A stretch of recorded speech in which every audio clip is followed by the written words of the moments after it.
was the prettiest girl in my town. She was nearly her nights burning down, she was chained.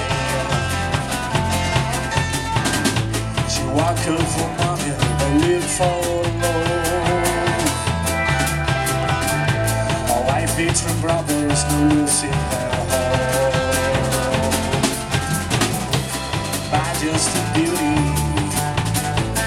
hypnotic eyes, and with her soul just ringing along. Sinking skinny,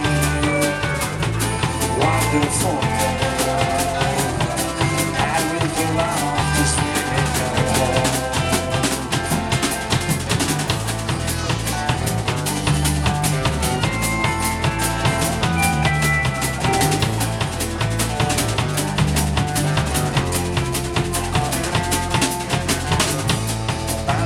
Some kind of ditty host.